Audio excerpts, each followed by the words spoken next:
آج کی اپنی ویڈیو میں کچھ ایسے طاقتور مسلمان لیڈر کے بارے میں بات کریں گے جنہوں نے انسانی تاریخ کو بدل کر رکھ دیا۔ جب بات مسلمان لیڈر کی آتی ہے تو اس میں سب سے پہلا نام ہمارے آخری نبی، نبیوں کے سردار حضرت محمد صلی اللہ علیہ وآلہ وسلم کا آتا ہے۔ اسلام کے آخری نبی حضرت محمد صلی اللہ علیہ وآلہ وسلم ایک انقلابی رہنما ہیں جنہوں نے آنے والے ہر دور کے لیے دنیا کو بدل دیا۔ وہ صرف خدا کے رسول ہی نہیں بلکہ ایک زبردست فوجی کمانڈر بھی تھے جنہوں نے بہت سی عظیم زمینوں کو فتح کیا اور بہت سی لڑائیاں جیتی۔ دوسرے نمبر پر آتے ہیں مولا کائنات مشکل کشا علی بن ابی طالب رضی اللہ عنہ، جن کو اسلامی تاریخ کے عظیم ترین اور بہادر آدمیوں میں سے ایک کے طور پر جانا جاتا ہے۔ حضرت علی نے پوری دنیا کے مسلمانوں کے لیے صحیح مثال قائم کی۔ وہ ایک بہترین سفارتکار تھے جنہوں نے مسلم کمیونٹیز کے اندر تنازعات کو حل کرنے کی کوشش کی۔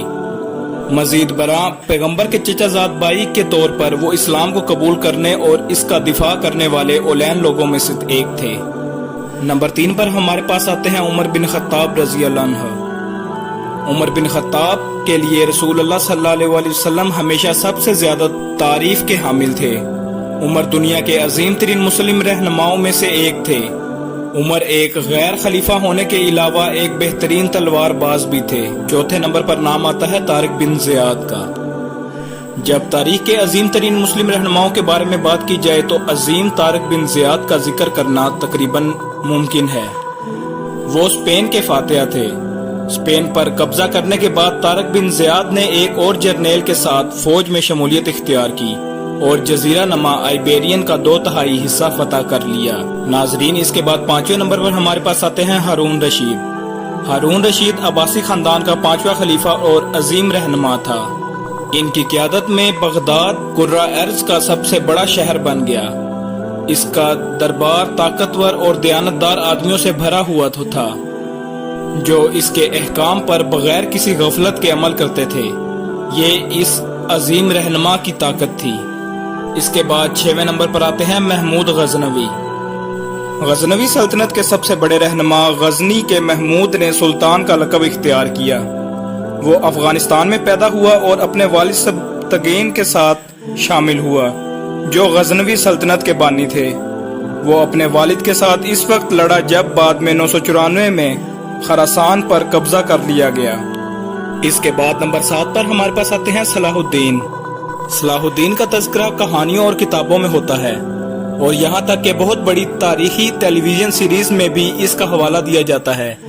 وہ ایک مصری سلطان تھا جو انگریز بادشاہ رچرڈ کے خلاف اپنی افسانوی صلیبی جنگ کے لیے جانا جاتا تھا۔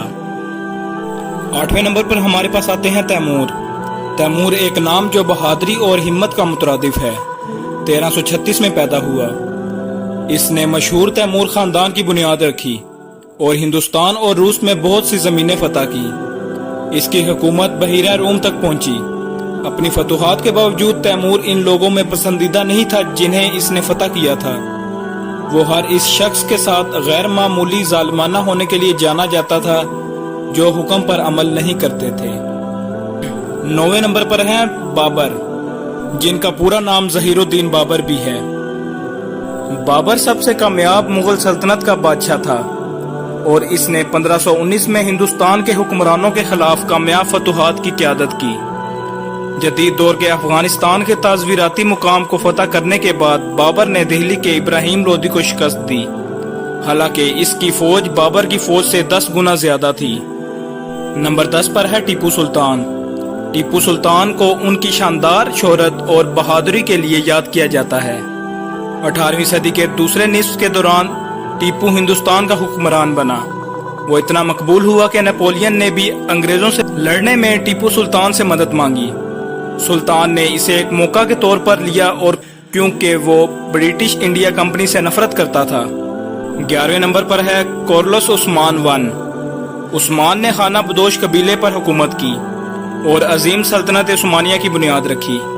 اس نے کئی مسلمان جنگجوؤں کی قیادت کی، انہیں تربیت دی اور انہیں ایک فوج میں شامل کیا۔ اس کے بعد اس نے فوج کو منگولوں کو شکست دینے اور دنیا کی طاقتور ترین سلطنتوں میں سے ایک بنانے کے لیے استعمال کیا۔